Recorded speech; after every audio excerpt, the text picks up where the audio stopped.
अस्सलाम वालेकुम। इस वक्त मैं रेलवे पाकिस्तान लाहौर हूँ, मौजूद हूँ। ये हमारे तनवीर साहब हैं जो शेरपुर से तलक रखते हैं, अरुकाबाद से तलक रखते हैं। तो इनसे पूछते हैं कि ये बाहर बैठे हुए हैं ये लोग, पंजाबी में इनको कुली कहते हैं, जो सामान उठाते हैं, अपने बच्चों का पेट पालते हैं।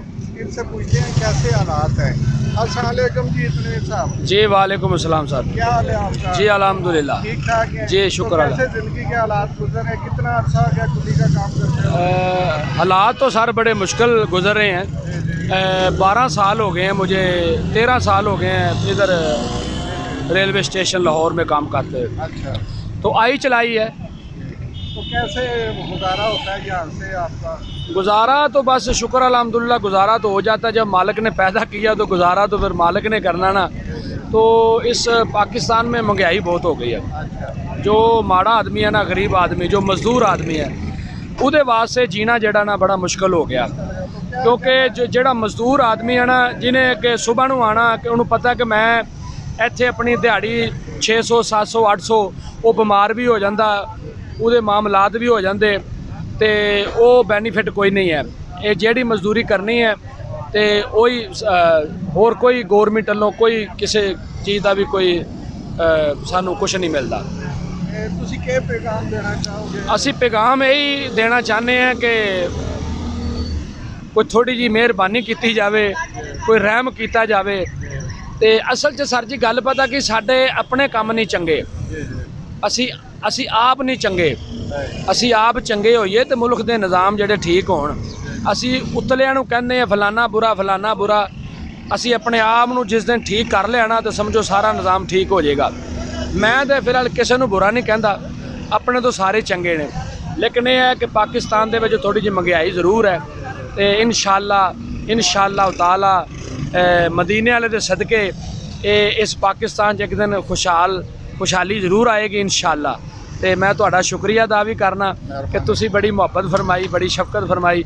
अल्लाह ਤੁਹਾਨੂੰ जज़ाए खैर ता बहुत शुक्रिया। बहुत शुक्रिया। ये हमारे रक्षा साहब हैं, ड्राइवर, इनसे पूछते हैं किधर है। कर लो यार गल। ये हमारे बुजुर्ग हैं, ये देखें बुजुर्ग इधर आए। अच्छा अच्छा अच्छा, ये जी कुछ बात करने से थोड़े से डरते भी हैं, तो पता नहीं क्या हो जाना की हो जाए। ये हमारे भाई साहब हैं, परेशान बैठे हुए, इनसे बात करते हैं। जी अस्सलाम वालेकुम। कोई समझदार बंदे जी, शायद जी कोई दिहाड़ी शान लगी ਤੁਹਾਡੀ? ये बंदा समझदार है, इस तरह बयान हाँ जी, वो तो दे दिया ना, कोई दिहाड़ी शान वो सही बयान सही है। बड़े अपना स्टेशन में मुश्किलात में कामकाज कोई नहीं। इसको ही बयान सारा कुछ। ठीक है, ये कुछ बात करना नहीं चाहते। तो ये हमारे ये भी भाई अस्सलाम वालेकुम जी, सर कहाँ से आए हैं? ये हम धर्मपुरा जी, धर्मपुरा से आए हैं? जी धर्मपुरा। तो इधर रेलवे का इंतजार कर रहे हैं या? नहीं, इंतज़ार नहीं कर रहे हैं, हम टिकट लेने हैं इस्लामाबाद की, रावलपिंडी की। इसमें क्या करते हैं आजकल आप? ये प्रॉपर्टी का काम है, तकरीबन 5 महीने से बिल्कुल फ्लॉप हुआ है काम। पल्ले से हमने अपना किराए दिए हैं, पल्ले से बिजली का बिल, जो बिजली का बिल पिछले साल 10-11 हज़ार रुपये आ रहा था, इस बार 44 हज़ार रुपये आया। तो हम तो सोच रहे हैं अपना कोई दफ्तरी छोड़ दें, यानी कि कारोबार तो बिल्कुल ही सरफ आ रहा है काम। तो क्या कहना चाहते हैं आवाम से, हुकूमत से क्या कहना चाहते हैं आप? हुकूमत से यही है कि जान छोड़ दें बस, और तो कुछ नहीं है। खान साहब को आने दें बस। खान साहब आएंगे तो मुल्क के हालात सही होंगे, इसके अलावा कोई बंदा नहीं कर सकता। ठीक है, आप बेटा कुछ कहना चाहेंगे? नहीं है, कुछ नहीं है। अच्छा अच्छा भाई इसने बात की है खान साहब आएंगे तो मुल्क के हालात ठीक होंगे, ये बात नहीं है। जी जी मैं बात जो करने लगा हूँ आपने लाइव चलानी है। जी जी हालात तब ठीक होंगे जब निज़ाम मुस्तफ़ा यहाँ पाकिस्तान में कायम होगा। मैं कहना, मैं अल्हम्दुलिल्लाह मैं गारंटी ना कहना, अगर निज़ाम मुस्तफ़ा इस पाकिस्तान दे विच आएगा तो इंशाअल्लाह हर बंदा गरीब आदमी खुशहाल होएगा। इंशाअल्लाह सूद भी ख़त्म हो जाएगा, हर शय ख़त्म हो जाएगी। मैं अल्हम्दुलिल्लाह ते इस वास्ते कि तरीके लब्बे कि जिहड़ी है ना उन्होंने मौका दिता जाए। तो मैं तुहाडे अगे रिक्वेस्ट भी करना, तुसीं ज़रूर चलवाना, ठीक है। तो इंशाअल्लाह मेरा ईमान है कि जो निज़ाम मुस्तफ़ा पाकिस्तान कायम होएगा तो हर चीज़ ठीक हो जाएगी। इस बंदे ने गल की भाई ने कि सूद का निज़ाम ख़त्म कर लो। देखो ना 75 साल तो साड़ी उम्र 35 साल या 36-37 साल होनी है, यही सुनते आ रहे। ਮੈਂ ਉਹ ਗੱਲ ਅਗਲੀ ਕਰ ਚੁੱਕਿਆ ਕਿ ਜਦੋਂ ਤੱਕ ਅਸੀਂ ਆਪ ਠੀਕ ਨਹੀਂ ਨਾ ਹੋਣਾ ਇਹ ਨਿਜ਼ਾਮ ਠੀਕ ਨਹੀਂ ਹੋਣਾ।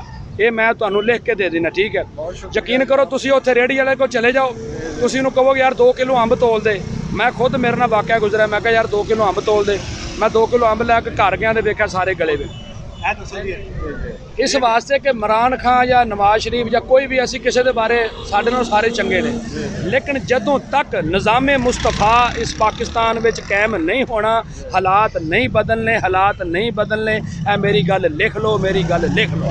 बहुत शुक्रिया जनाब, आपसे बात करके बड़ी खुशी है। मैं इस वक्त जी लाहौर रेलवे स्टेशन पर खड़ा हूं। मुल्क का माल लुट के बाहर लोगों से भाई जेड़े लुट के बाहर लेके गए उन्होंने लाहौर मैं उन्होंने